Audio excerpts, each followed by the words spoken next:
All right, guys, welcome back to the channel. So let's start off with the big news of the day here. Cam Fowler has finally been traded. Now, this has been rumored for a very, very long time, and it finally has happened. Now, obviously, the reason that Anaheim got so little is because he had a no trade clause, right? And when you have a no trade clause, it's really, really, really hard to get anything for a player. And even Frank Zervelli did touch on this, where essentially he was just saying that, like, you can't get anything. I mean, I got a draft pick and a throw-in ECHL prospect. You know what I mean? So they pretty much got absolutely nothing. Now, obviously, Anaheim has been really bad for a while. I mean, they just lost to, like, Montreal and Toronto. They've been bad for a while, like really bad. Like, they're a terrible hockey team. I remember when they were in their heyday. Fowler is pretty good though. Like, I don't think he's not necessarily that bad though. I'm going to be interested to see what he's going to look like in another NHL jersey. So, like, what exactly does he look like? Does he play the same amount of minutes? You know, maybe he'll be better. I'm not saying the Blues are a great team, but, you know, will he look any better? And then if he doesn't, I mean, it's hard to really gauge if anybody is good in Anaheim. When you have these terrible teams, it's like, you know, what kind of role can a player like that actually properly play in an NHL team, essentially? So that's all I'm saying. So I'm going to be keeping an eye on him and see how he plays. But obviously, we'd love to see trades. I don't know about you guys, but it seems like we're getting more trades than usual, or at least trade chatter. So hopefully that keeps up. Okay, so now on to Maple Leaf news. So Stolarz is going to be out for the weekend. Now, this isn't necessarily that shocking. I mean, he is obviously, you want to be careful with him. We did also get good news, though, that he is, you know, it could have been way worse. He has knee issues. It could have been way worse.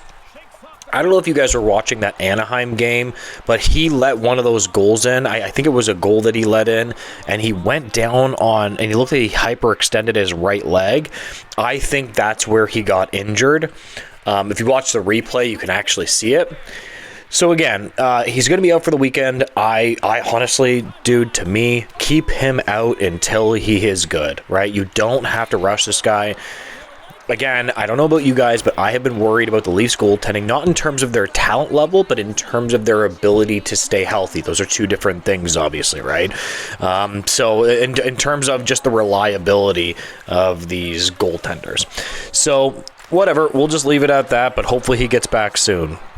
Now, about the Oilers, it did look like Evan Bouchard was questionable for the Knights game. Now, he is playing in the Knights game currently, which is great to see. So he was a game-time decision, but he is back in the Oilers lineup, which is fantastic. And the Oilers are currently smoking them 6-3 in the third period. Man, Edmonton's been really, really hot lately, man. They've been quietly, like, winning and getting better. Evan Bouchard has 18 minutes in the game, so he's motoring. So he was a game-time decision, but it does look like he is obviously playing in the game. Okay, so now on to the Buffalo Sabres, the perpetual rebuilding team that will never not be rebuilding.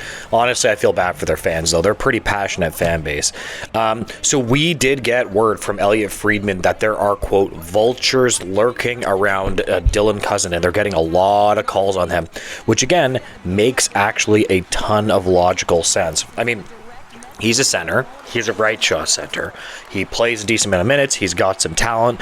There are, again, I've said this before, there are tons of teams that are desperate for centermen in the National Hockey League. I mean, desperate for centermen.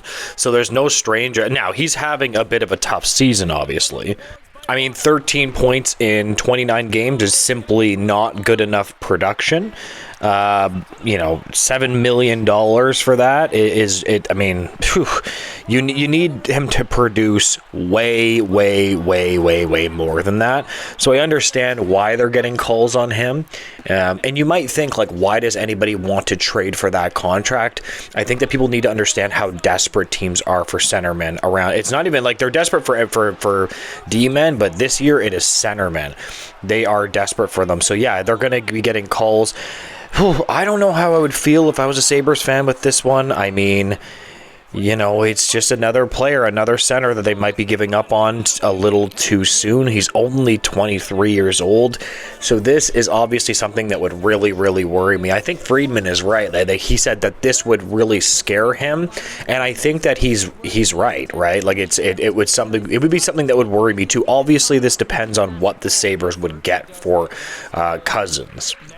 And Elliot Friedman did even mention this in his article, essentially. He was saying, like, if they do give him up, the amount that they're getting would be massive. You know, I don't know. This one, again, this one worries me.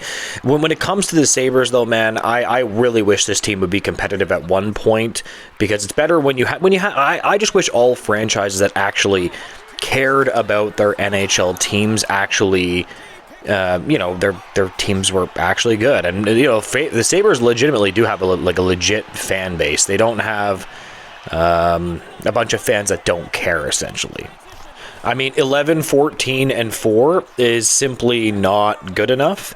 I think their GM, I think it was their GM recently said that Buffalo is not a desirable place, which is like, what the hell is the point in that comment? He said something alluding to that, and I was like, what? Like, and first off, that doesn't mean that you can't build a competitive franchise, even if that's true. Like, do you think that, you know, a lot of people really, really, really super duper want to go to Winnipeg over, like, you know, California? It doesn't mean that you can't build a competitive franchise. You just have to build a competitive franchise in other ways, if you understand what I mean. So obviously pretty silly comment by him. I would love to see the Sabres be competitive. I drop your comments below on what you think about the Cozens situation. I don't know about this one. That one would worry me. He's a center. That one would worry me. Anyways, I'm going to leave the video there. If you could like, comment, and subscribe, I would appreciate it, guys, and have a great day. Goodbye.